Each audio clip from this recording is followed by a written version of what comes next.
खुद ही को कर बुलंद इतना कि हर तकदीर से पहले खुदा बंदे से खुद पूछे, बता तेरी रजा क्या है। जी हाँ दोस्तों, कुछ लोग खुद के दम पर कुछ ऐसे कारनामे कर जाते हैं कि असल में खुदा को उनसे पूछने आना पड़ता है कि भैया तुम चाहते क्या हो। और ये कोई कहने की बात नहीं है। आज हम आपको कुछ ऐसे ही लोगों से मिलवाएंगे जिन्होंने अपनी जिंदगी में कुछ ऐसे कारनामे करके दिखाए जिनके बारे में सुनकर आप सच में ये कहने पर मजबूर हो जाएंगे कि जिंदगी जियो तो ऐसे जियो, वरना मत जियो। दोस्तों, आज मैं यानी आपका होस्ट दोस्त सैम आपके इस फेवरेट चैनल में आपको कुछ ऐसे ही लोगों की कहानियां सुनाने जा रहा हूं जिनको सुनने के बाद आप दंग रह जाएंगे। और हाँ दोस्तों, अगर आपको वीडियो पसंद आए ना तो आपको पता है क्या करना है। जी हाँ, आपको लाइक वाले बटन को प्रेस करके हमारा मोटिवेशन बढ़ाते रहना है। Liang yaoi.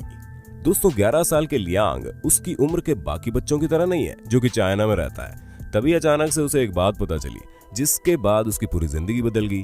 हम आपको बता दें, इस छोटे से बच्चे को ब्रेन ट्यूमर था जिस वजह से ये अपनी सभी चीजें धीरे धीरे भूलने लगा और काफी ज्यादा बीमार पड़ गया।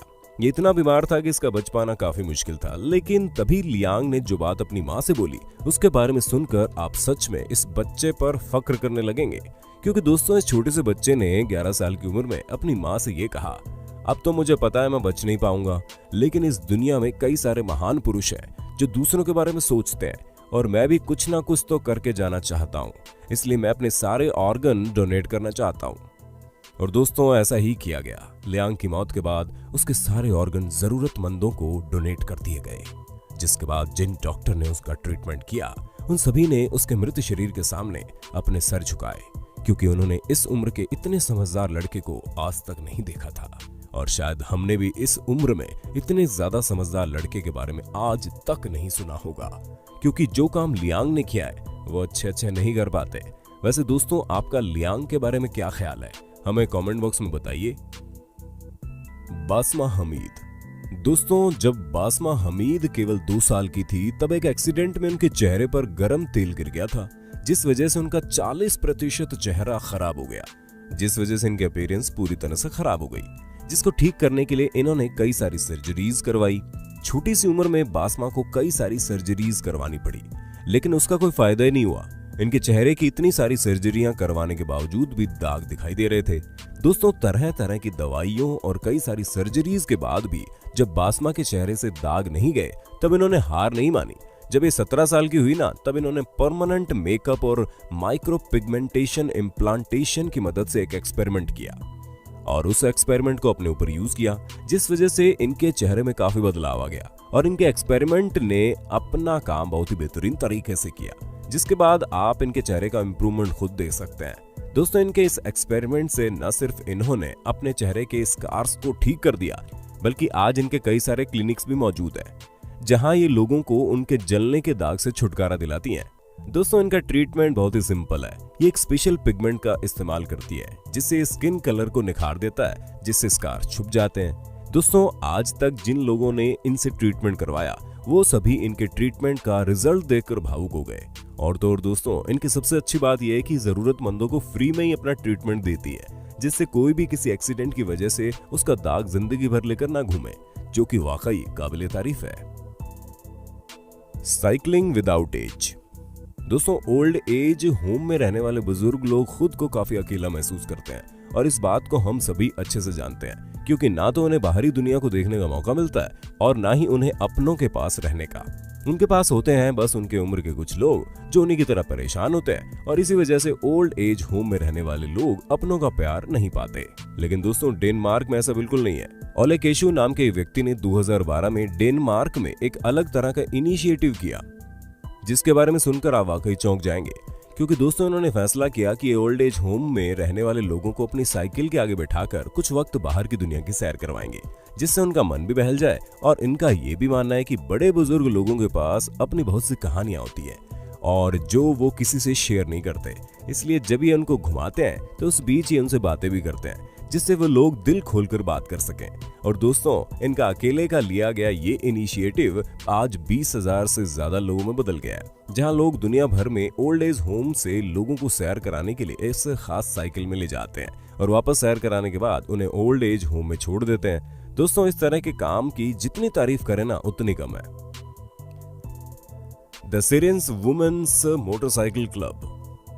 दोस्तों, ये वुमेन मोटरसाइकिल क्लब न्यूयॉर्क में 1986 में बना था, जो न्यूयॉर्क का सबसे पुराना मोटरसाइकिल क्लब है, जिसमें महिलाएं बड़े शान से मोटरसाइकिलिंग के अपने शौक को दर्शाती है। और हाँ दोस्तों, इस मोटरसाइकिल क्लब में 40 मेंबर हैं, जहां 25 से लेकर 74 साल के बीच की महिलाएं मौजूद हैं। और आपको बता दें कि ये सभी महिलाएं काफी टफ लेडीज हैं, इसलिए गलती से भी कोई इनसे भिड़ने की गलती नहीं कर सकता। लेकिन दोस्तों, मोटरसाइकिलिंग के अपने पैशन को यहाँ तक पहुँचाने वाली ये महिलाएं सिर्फ मोटरसाइकिल ही नहीं चलाती, बल्कि अपने इस पैशन से लोगों की मदद भी करती है, जो कि इनके सख्त रुबाब के अंदर इनके कोमल दिल को दर्शाता है। जी हाँ दोस्तों, 2016 में एक मिल्क बैंक ने इस मोटरसाइकिल क्लब से संपर्क किया।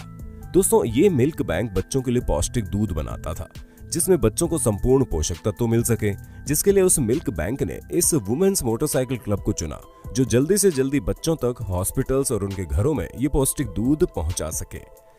क्योंकि दोस्तों, मिल्क बैंक वाले भी ये बात अच्छे से जानते थे कि ये काम अगर किसी कार या वैन के द्वारा किया गया तो काफी समय लगेगा, लेकिन बाइक राइड करने वाली लेडीज इस काम को बहुत ही कम समय में और आसानी से कर देंगी, जो कि बिल्कुल सही आइडिया था। जब ये मोटरसाइकिल क्लब हॉस्पिटल्स और घरों में जाकर दूध की डिलीवरी करता है, तो जिस काम को करके इस पूरे मोटरसाइकिल क्लब को खुद पर बहुत फख्र होता है, और होगा भी क्यों नहीं, इनका काम ही ऐसा है। क्यों दोस्तों, सही कहा ना मैंने। एंथोनियस गुनावन एगंग। दोस्तों, अगर आपको नहीं पता तो हम आपको बता दें कि 2018 में इंडोनेशिया देश में बहुत ही भयंकर अर्थक्वेक आया था, जिसमें सुनामी ने इंडोनेशिया की कई जगहों को तबाह कर दिया, जिसका मैग्नीट्यूड 7.5 के ऊपर चला गया, जो कि बहुत ज्यादा होता है। दोस्तों, इस हादसे में उस समय करीब 426 लोगों की मौत हो गई और 14,000 से ज्यादा लोग अर्थक्वेक में इंजर्ड हुए थे। लेकिन दोस्तों, इस तरह की समस्याओं में कुछ लोग कभी भी अपने बारे में नहीं सोचते, और ऐसे ही कुछ इंडोनेशिया के एक एयरपोर्ट में एयर ट्रैफिक कंट्रोलर का काम करने वाले एंथोनियस भी थे, जिन्होंने उस समय प्लेन में बैठे सभी यात्रियों को बचाने के चक्कर में अपनी जान गंवा दी। जी हाँ दोस्तों, दरअसल हुआ यही था कि जब वो अपनी ड्यूटी कर रहे थे, तब अर्थक्वेक का मैग्नीट्यूड 7.4 पहुंच गया, पर इन्होंने जब तक ये सुनिश्चित नहीं किया कि प्लेन सेफली टेक ऑफ हुई है कि नहीं, तब तक ये अपनी जगह से नहीं हटे। और जैसे ही इन्होंने ये चेक किया कि प्लेन टेक ऑफ हो गई है, वैसे ही इन्होंने वहां से बाहर निकलने की कोशिश की, लेकिन चौथी मंजिल में इनका ऑफिस था और अर्थक्वेक की वजह से रास्ता ब्लॉक हो गया, जिस वजह से इन्होंने चौथी मंजिल से कूदने की सोची। लेकिन इतनी ऊपर से कूदने के बाद इनकी बॉडी में कई सारे फ्रैक्चर्स हो गए और उसके कुछ समय बाद इनकी मौत हो गई। लेकिन दोस्तों, इनके इस बलिदान को इंडोनेशिया की सरकार ने यूं ही नहीं जाया किया और इन्हें इनकी पोस्ट से 2 लेवल ऊपर की उपाधि देकर पूरे सम्मान पूर्वक इस दुनिया से विदा कराया गया, क्योंकि इन्होंने अपनी जान दांव पर लगाकर प्लेन में बैठे यात्रियों की सेफ्टी के बारे में पहले सोचा, और इसी वजह से इन्हें सम्मान पूर्वक इस दुनिया से विदा किया गया। John burn. दोस्तों, 14 अगस्त 1991 को जॉन की जिंदगी पूरी तरह से बदल गई।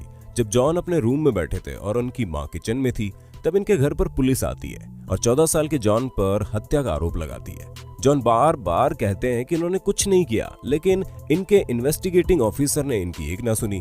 दोस्तों, जॉन का शुरू से ही कहना था कि जब क्राइम हुआ तो वो अपने घर में सो रहे थे, लेकिन इनकी कोई बात पर ध्यान नहीं दिया गया और 14 साल के जॉन के साथ बुरी तरह से व्यवहार किया गया और इन्हें 20 साल की जेल की सजा सुनाई गई। लेकिन बाद में जॉन की उम्र को देखते हुए इनकी सजा कम कर दी गई, लेकिन इन्हें अभी तक कई सालों तक जेल में समय बिताना था, जो कि इनके लिए किसी बुरे सपने से कम नहीं था।